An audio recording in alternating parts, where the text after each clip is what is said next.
tentunya kita tidak sabar lagi untuk mendengarkan langsung dari Bapak His Excellency Hasan Kleip. Ya. Your Excellency, the time is yours. Dipersilakan. Terima kasih banyak Ibu Marisa. Ya. Ketua Sekolah Tinggi Ilmu Ekonomi Indonesian Banking School, Ibu Dr. Kussumaningtuti Sutyono, yang kami kenal sebagai Ibu Titu, sahabat lama. Ibu Moderator, Ibu Marisa, Ibu MC, Bapak-Bapak, dan rekan-rekan yang kami hormati. Assalamualaikum warahmatullahi wabarakatuh. Salam sejahtera dan selamat siang waktu Jakarta. Di sini selamat pagi tentunya. Saya itu agak khawatir ini, Bu Titu. Saya itu tidak akan kasih kuliah, jadi harapannya please manage the expectation. Saya bukan dosen, saya tidak akan kasih kuliah, dan yang pasti masalah itu adalah saya non-ekonom. Jadi kami bukan ekonomis, berbicara di depan tokoh-tokoh di bidang ekonomi. Ibu Titu tadi sudah sampaikan, di depan para dosen dan mahasiswa di bidang ekonomi. Namun tentunya kadang-kadang kita perlu ada perspektif dari non-ekonom terhadap bidang ekonomi sendiri. Oleh karena itu kami akan coba untuk sharing sebagai seorang diplomat, Ibu, sharing apa yang kami ketahui selama ini, dan ini lebih kepada diskusi daripada pemaparan kuliah. Sesuai permintaan, judul webinarnya Perkembangan Perdagangan Internasional selama masa pandemi COVID-19 dan hubungannya dengan WTO. Mungkin saya akan bagi 3 segmen, Ibu, Bapak-Bapak dan Ibu yang terhormat. Yang pertama adalah pandemi COVID-19 itu sendiri. Yang kedua, perdagangan internasional Indonesia dikaitkan dengan masa COVID-19. Dan yang terakhir adalah terkait dengan isu-isu yang di WTO. Namun tentunya kami mengingat tugas dan pekerjaan di sini, kami akan sentuh juga sedikit terkait dengan WHO, World Health Organization, terkait dengan pandeminya sendiri, dan sesuai dengan harapan Ibu Marisa, nanti juga kami akan coba untuk menyentuh WIPO yang akan kami, World Intellectual Property Organization, yang akan kami kaitkan dengan ekspor dan IP. Ibu Marisa tadi sampaikan mengenai nilai tambah yang berkaitan melalui IP, tapi dikaitkan dengan ekspor kita. Bapak dan Ibu yang kami hormati, mengenai pandemi COVID-19, rasanya sudah lebih dari 8 bulan, sudah merebak ke seluruh negara. No one is immune, semua terdampak. Dampak besarnya bukan hanya bagi kesehatan, tapi juga bagi bidang ekonomi dan perdagangan tentunya. WHO kemarin, tanggal 5 November, baru saja mengeluarkan namanya WHO Weekly Update COVID-19. Seminggu terakhir, kasus baru adalah 3,3 juta. Jadi total per hari ini 46 juta kasus dengan 1,2 juta kematian. Eropa seminggu terakhir atau 2 minggu terakhir ini yang paling terhantam dengan merebaknya COVID atau second wave, sehingga menyentuh 1,7 juta selama 1 minggu dan 17.000 meninggal. Oleh karena ini baru saja Prancis total lockdown, Inggris total lockdown, dan kami di sini Swiss masih partial lockdown. Jadi yang memang yang dibuka hari ini di Geneva aja, yang buka hanya pom bensin, farmasi, hanya 3 dengan supermarket yang ditunjuk. Itu seperti yang Ibu Marisa sampaikan tadi, lockdown, penutupan bisnis, travel restriction, transport restriction, itu sangat menyebabkan aktivitas ekonomi dan perdagangan terganggu. Termasuk masalah employment dengan adanya lockdown dan penutupan beberapa usaha. Semua negara nampaknya terdampak akibat kelesuan ekonomi dunia. Terjadi perlambanan pertumbuhan ekonomi dan tentunya tak terkecuali Indonesia kena juga. Beberapa dampak ekonomi akibat COVID-19 yang selama ini berdasarkan survei terakhir adalah dari Islamic Development Bank. Economic growth impact-nya forecast kontraksi global GDP-nya minus 5,2%. Penurunan income per kapita, jutaan orang akan back to poverty, kembali ke kemiskinan. Sementara untuk trade impact-nya, kontraksi sekitar 13,4% tahun 2020 ini. Prediksi WTO yang baru dikeluarkan belum lama ini menyampaikan bahwa perdagangan global akan jatuh minus 13%, itu kalau optimistik skenario. Tapi kalau pesimistik skenario mencapai minus 32% total global trade. Jadi ini juga merupakan hal yang sangat mengkhawatirkan, terutama bagi negara-negara berkembang. Dan memang saat ini seperti yang disampaikan tadi oleh Ibu Moderator, negara berjuang memenuhi kebutuhan nasionalnya. Terutama misalkan alat-alat kesehatan, pelarangan ekspor alat kesehatan. Akhirnya ada gangguan terhadap prinsip perdagangan bebas. Dan semakin munculnya proteksionisme di bidang perdagangan karena situasi. Sementara itu belum ada vaksin hingga saat ini. WHO dan Gavi atau yang disebut Global Alliance for Vaccine and Immunizations baru saja kemarin minggu lalu paparan bahwa dari 12 kandidat vaksin hanya 3 yang sudah mencapai fase 3, yaitu human trial, dan tidak ada atau belum ada garansi akan sukses. Ini yang mengkhawatirkan ketika menyampaikan bahwa kemungkinan suksesnya belum pasti.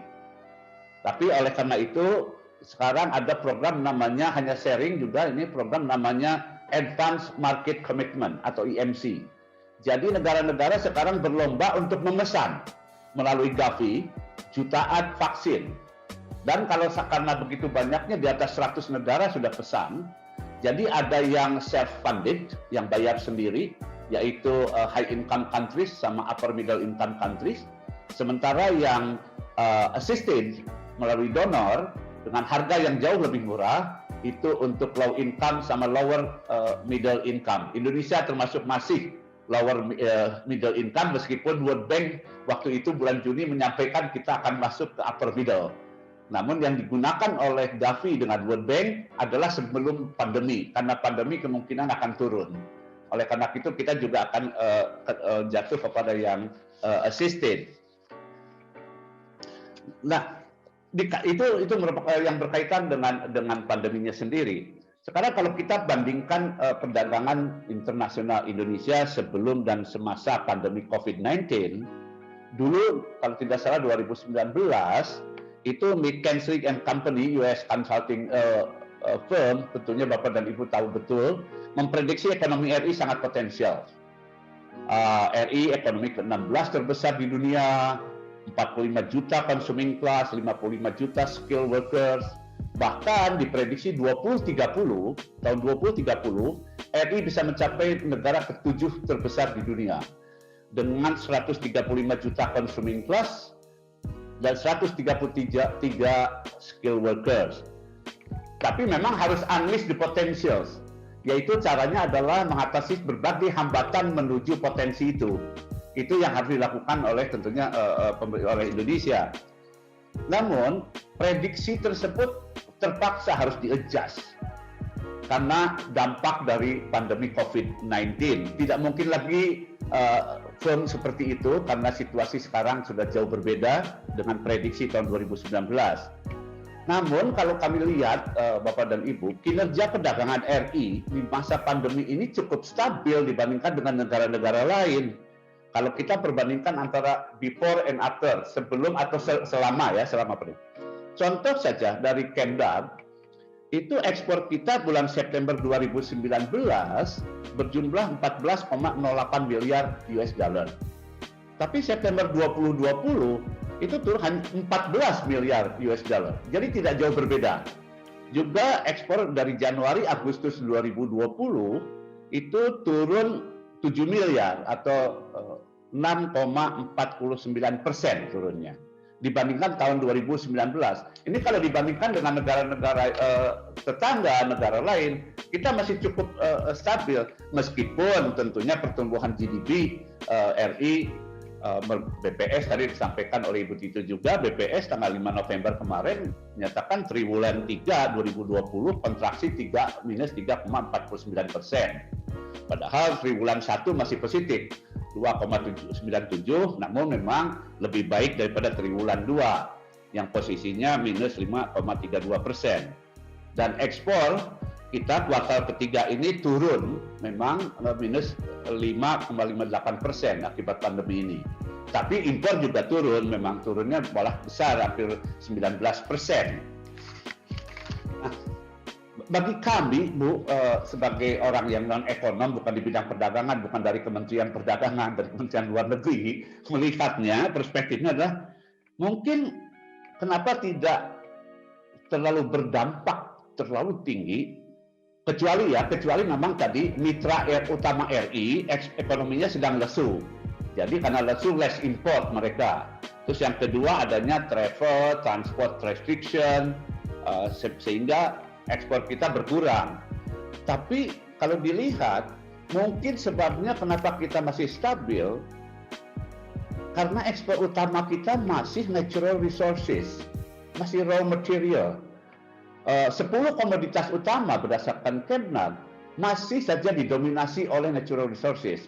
Kopi, sawit, kakao, karet, kayu, udang, dan selain hasil tambang, misalkan timah, batu bara, biji besi.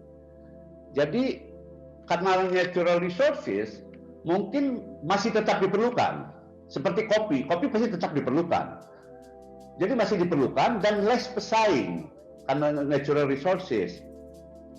Namun mungkin ini ada Bapak dan Ibu di sini yang mungkin menangani berbagai peranan di Jakarta, posisi yang baik. Mungkin kayaknya sudah waktunya buat Indonesia bergeser dari natural resources atau resource based economy ke knowledge based economy yang berbasis kepada ide, pengetahuan, teknologi, informasi. Tadi betul yang seperti apa yang disampaikan oleh Ibu Marisa. Ada nilai tambah. Ini yang sampai sekarang itu perlu terus digalakkan adalah nilai tambah produk Indonesia melalui inovasi dan kreativitas. Persis seperti yang disampaikan oleh Ibu Dr. Marisa. Saya ingat sekali ada pesan dari Bapak Presiden tadi ketika raker. Pesannya adalah jangan selalu kirim barang mentah ke luar negeri. Semuanya harus ada nilai tambah. Nah, ini mungkin di satu pihak kita senang karena ekspor kita tidak banyak terpengaruh, namun di lain pihak ini wake up calls juga gitu. Sampai kapan kita akan terus-menerus dengan natural resources based economy, tidak knowledge based economy. Jadi perlu ada contohlah Korea Selatan sangat minim natural resources dibandingkan Indonesia yang begitu banyak. Tapi dengan inovasinya sangat kuat di bidang teknologi, contoh elektroniknya, otomotifnya, itu adalah berdasarkan inovasi dan kreativitas. Nah mungkin ada satu yang ingin saya sampaikan, Swiss. Ada yang menarik di Swiss. Swiss tidak ada satupun pohon kopi di Swiss. Kopinya impor dari Indonesia, dari Brazil, dari Amerika Latin, dari Afrika. Tapi perusahaan Nestle di sini yang ada di Lausanne itu memproduksi yang namanya ambil biji kopi dari kita, bikin yang disebut dengan namanya Nescafe atau Nestle Cafe. Sekarang dimanapun di Indonesia, di warung manapun kita mengenal yang namanya Nescafe. Padahal Swiss tidak punya pohon kopi satupun. Nah, terus kemarin orang pada suka espresso, bikinlah namanya Nespresso. Nestle Espresso, pakailah kapsul-kapsul, dijual lagi ke kita. Bahkan yang menarik adalah seminggu terakhir saya melihat ada pulpen yang dibuat dari bekas kapsul, harganya 319 Swiss franc, hampir $400. Nah, itu inovasi-inovasi seperti itu sangat kuat untuk produk-produk unggulan. Contoh lagi Swiss dikenal dengan Switzerland coklat. Swiss coklat itu di mana-mana, tapi tidak punya satupun pohon coklat. Coklatnya diimpor bijinya. Terus inovasi, kreativitas. Jadi memang sudah waktunya bagi kita untuk memiliki nilai tambah. Saya senang sekali ketika Pak Presiden nanti akan masuk dengan gugatan, kita lagi digugat oleh Uni Eropa masalah pelarangan ekspor nikel ore atau biji nikel. Meskipun saya sangat setuju dengan Bapak Presiden ketika menyampaikan, sudahlah nggak usah diekspor lagi, kita produk nilai tambahnya adalah dibuatlah jadi stainless steel atau jadi lithium baterai. Tapi ternyata karena kata-katanya kita pelarangan ekspor jadi digugat. Mungkin nanti saya masuk ke bidang. Tapi maksud saya itulah yang memang nilai tambahnya di situ seperti itu gitu. Nah, inovasi ini sangat terkait seperti yang disampaikan Dr. Marisa dengan kekayaan intelektual atau yang disebut dengan IP, intellectual property. Ada 3 pilar di intellectual property ini. Yang pertama adalah innovation, yang kedua commercialization, yang ketiga protection. Nah, sayangnya Indonesia masih fokus ke pilar yang ketiga, ke protection. Maka IP di Indonesia itu masih, mungkin Ibu ingat sekali, saya ada artikel saya di Kompas waktu itu, mengingatkan IP itu dilihat sebagai isu legal, isu hukum, isu teknis. Nah, ini orang Indonesia, kalau bukan hanya orang Indonesia sih, banyak masyarakat internasional juga masih, kalau ditanya IP itu apa? Paten.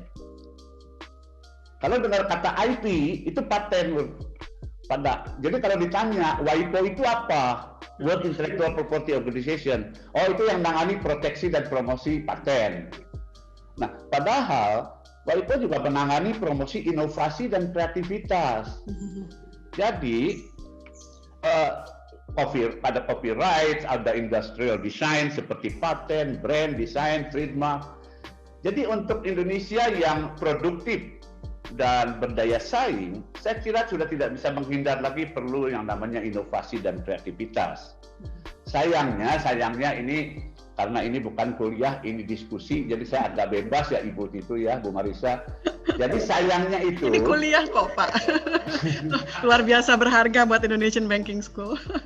Sayangnya kita itu masih menghadapi ketidakjelasan. Sebagai contoh, kalau ada orang Indonesia, seseorang yang invent something, menemukan sesuatu, terus punya prototipe-nya. Nah, pertanyaannya, mau kemana? Mau dibawa kemana itu hasilnya? Nggak tahu kita mau dibawa kemana. Nah, yang kedua, setelah itu oke, saya punya invent something, saya punya prototipe, saya ingin produksi untuk dijual. Kemana? Nggak punya dana, pengusaha mana, perusahaan mana yang bisa dihubungi? Nah, kalau patennya gampang, ada Dijen KI, Dijen Kekayaan Intelektual di Kemenkumham. Nah, itu juga kalau kita lihat tuh, ketika KI disimpan di Kemenkumham, sudah jelas. Kita masih melihatnya masalah proteksinya, masalah hukumnya. Jadi, banyak contoh juga, misalkan banyak WNI, putra-putri terbaik kita, jadi juara di lomba sains internasional, lomba inovasi internasional. Nah, pertanyaan kami setelah pulang, selain dikasih tepuk tangan, dikasih congratulation, terus dikemanain hasilnya itu? Nah, kebetulan Ibu Marisa dari IPB ya? Iya. Nah, contoh dari IPB, PhD, bikin disertasi penelitian. Nah, mudah-mudahan hasilnya itu bisa dikomersialisasikan, tidak disimpan di library. Oleh karena itu, tahun 2018 saya bawa Dirjen WIPO ke Presiden, ke Jakarta, ketemu dengan Bapak Presiden. Beliau menyampaikan akan memberikan pelatihan kepada 20 universitas di Indonesia untuk training namanya Commercialization of Academic Research. Sayang sekali sekarang 2020 berapa saya sudah banyak belum ada follow up. Nah, juga 2 tahun lalu kami berhasil membuat MOU antara Bekraf dengan WIPO untuk brand, design, packaging for SMSI untuk UMKM. Dibantu selama 5 tahun training, selama 5 tahun dibayarin semua oleh WIPO, Bekrafnya bubar, pindah ke Kemenparekraf, sampai sekarang sudah 1 tahun masih belum ada follow up. Jadi maksud saya kitanya sendiri harus proaktif gitu. Kalau kita lihat AS, Swiss di Eropa sini, Korea Selatan, Singapura, Cina, itu menangani IP secara holistik. 3 pilar ditangani sekaligus.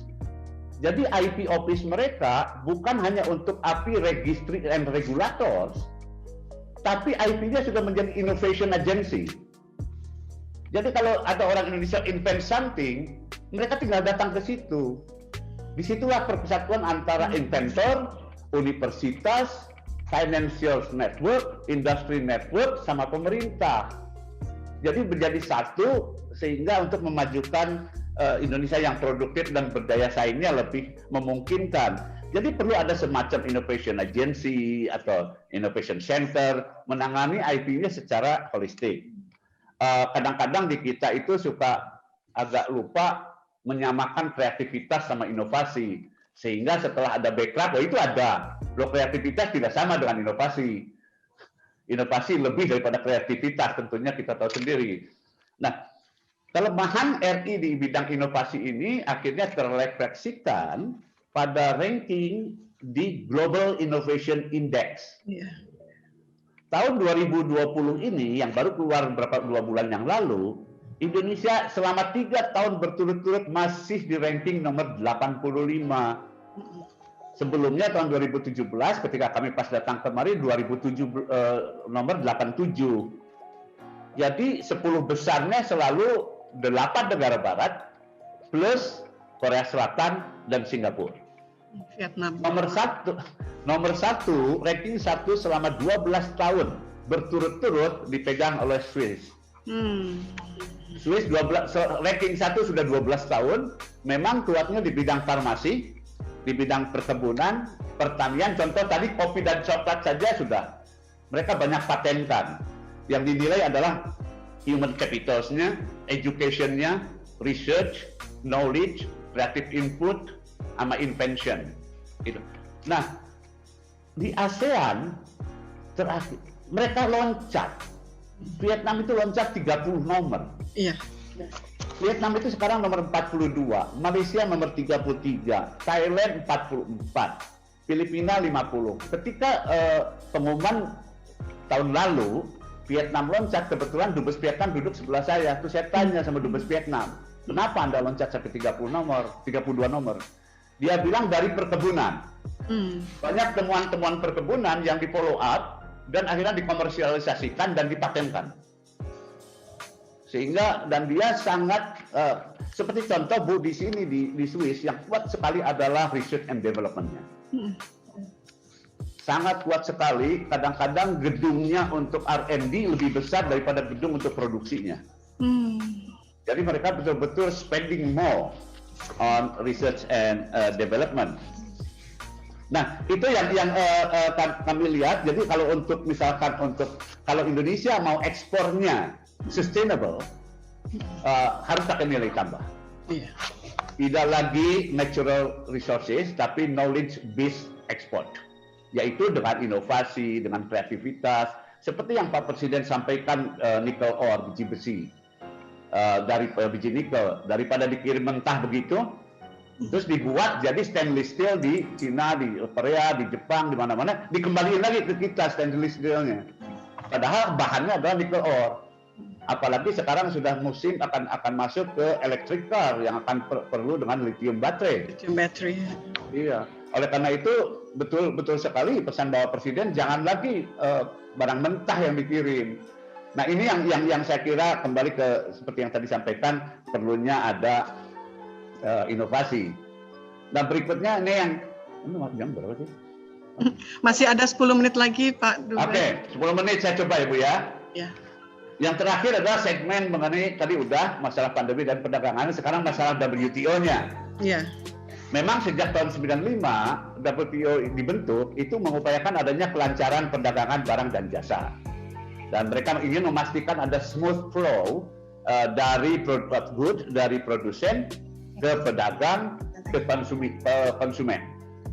Namun kalau ditanya kami hubungannya antara perdagangan di masa pandemi dengan,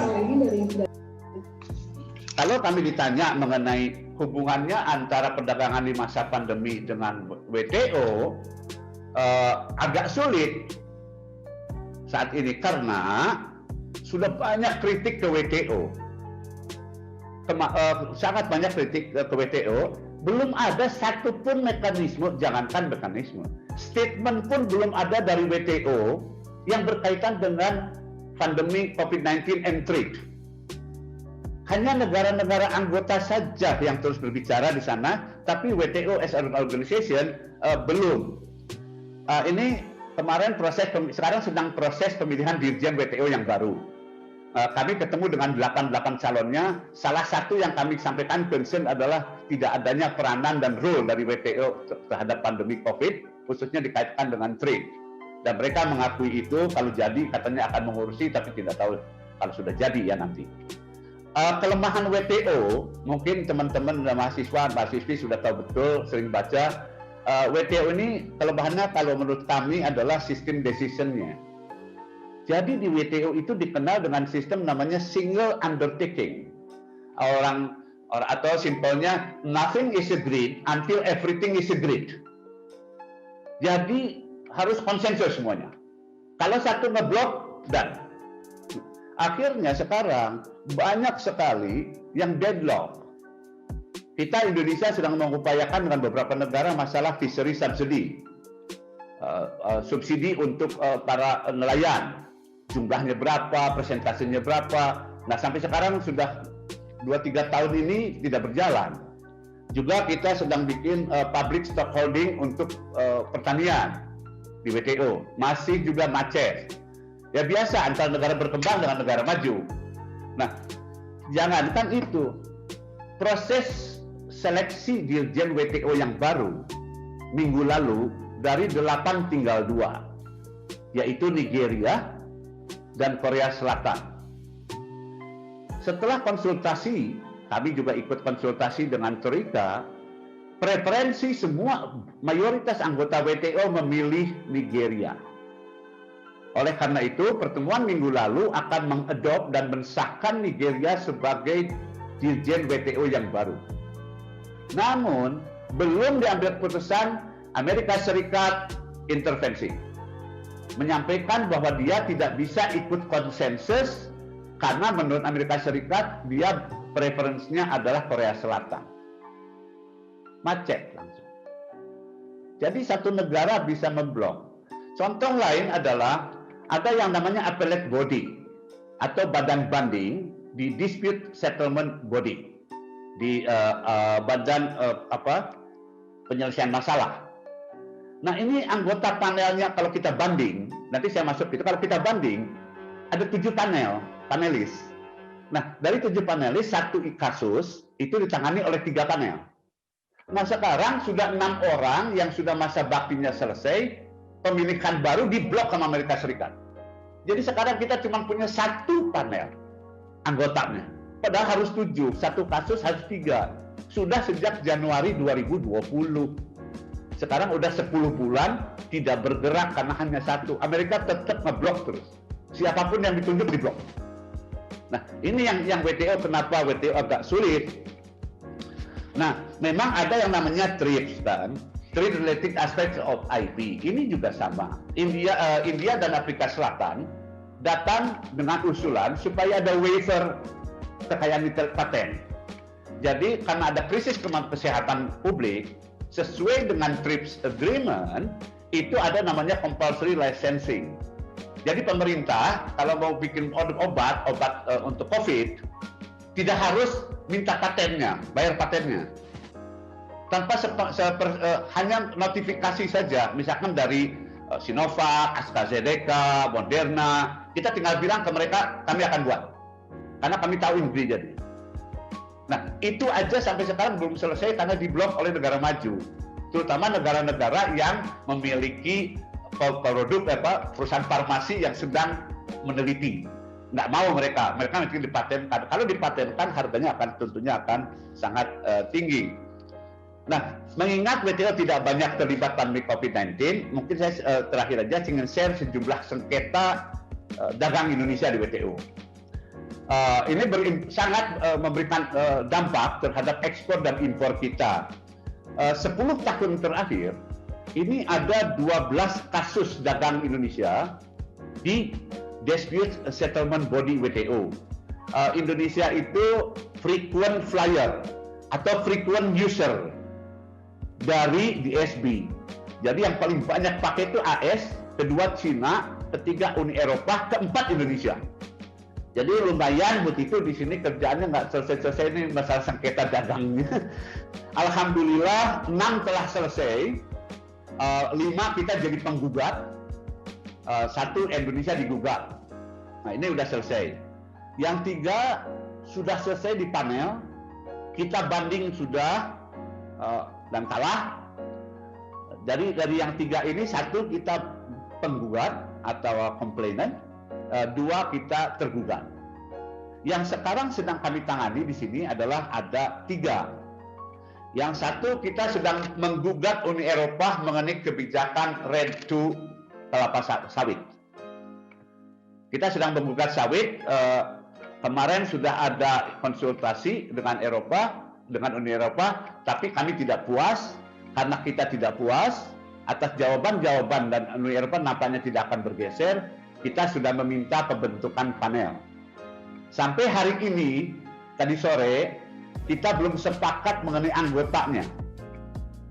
Anggota 3 panel ini belum ada kesepakatan antara siapa ketua dan 2 anggota antara Indonesia dengan Uni Eropa. Karena kami melihat Uni Eropa masih terus meminta seseorang yang menurut kita terlalu lenient kepada kebijakan EU. Karena mereka datang dari negara EU. Sampai sekarang belum ada kesepakatan, masih terus. Nah, sementara kita juga sedang digugat, tapi belum ke panel. Sudah ada konsultasi dengan Uni Eropa, yaitu pelarangan atas ekspor nikel ore kita, biji nikel kita. Dan tentunya satu lagi adalah Brazil. Brazil sedang menggugat kita mengenai impor produk daging sapi. Jadi banyak sekali. Nah, mengingat waktu, kesimpulannya saja langsung. Yang pertama adalah pandemi COVID-19 ini nampaknya masih belum jelas kapan berakhir. Vaksin belum ditemukan. Dan akhirnya we have to live with it. Harus berusaha bagaimana mengatasi isu kesehatan maupun ekonominya. Hampir semua negara dilematis antara kesehatan dan ekonomi. Sudah pasti itu. Yang kedua adalah mari kita rubah dari natural resources nilai tambah melalui inovasi dan kreativitas. Jadi knowledge based export lah. Saya kira perlu spending untuk research and development di Indonesia yang lebih besar lagi. Penanganannya IP atau KI, kekayaan intelektual, harus tiga-tiganya secara holistik kalau mau melihat supaya orang-orang yang menemukan produk baru, inovasi baru tahu harus kemana, yaitu masalah tentunya inovasi, commercialization, sama protection jadi satu seperti negara-negara yang lain. Dan mengenai sengketa di Dispute Settlement Body WTO, saya kira semakin perlu sebelum buat peraturan, apakah itu undang-undang, peraturan presiden, peraturan menteri, terutama banyak menteri-menteri yang membuat peraturan di pertanian, perdagangan, Kominfo, itu menteri-menteri atau apa teman-teman yang pejabat-pejabat di kementeriannya sebelum membuat suatu peraturan yang berkaitan dengan ekspor dan impor, kami sudah kirim berapa kali ke Mendak minta supaya dikoordinasikan supaya ada paragraf-paragraf atau provision ketentuan yang tidak melanggar ketentuan-ketentuan dalam WTO. Sebagai contoh aja, ketika kita melarang impor ayam dari Brazil dan hortikultura dari Amerika Serikat dan dari New Zealand yang kita kalah, karena memang ada provision dalam peraturan 18 peraturan dan 4 undang-undang yang menyampaikan larangan impor jika kebutuhan dalam negeri sudah cukup. Oh, itu dinilai restriksi. Langsung kita kalah di situ dengan ada paragraf-paragraf itu. Seyogianya bisa saja misalkan dicari cara, misalkan peningkatan produksi dalam negeri untuk mengurangi impor. Nah, itu tidak apa-apa. Tapi kalau menyatakan secara jelas-jelas melarang impor, kalau kebutuhan dalam negeri cukup. Nah, akhirnya digugat. Dan itu hampir 1 tahun lebih prosesnya, 1 gugatan. Oleh karena itu, saya kira mungkin itu kesimpulan yang kami bisa sampaikan dari seorang yang non-ekonom, Ibu, yang perspektifnya beda lagi, agak ke kanan ke kiri, tapi karena menangani beberapa isu jadi sekaligus. Dan ini juga coretan baru tadi malam Ibu Tito, sorry baru bikin. Terima kasih Bu Marisa, Ibu Tito, terima kasih banyak atas perhatiannya, dan itulah yang dapat kami sampaikan. Assalamualaikum warahmatullahi wabarakatuh.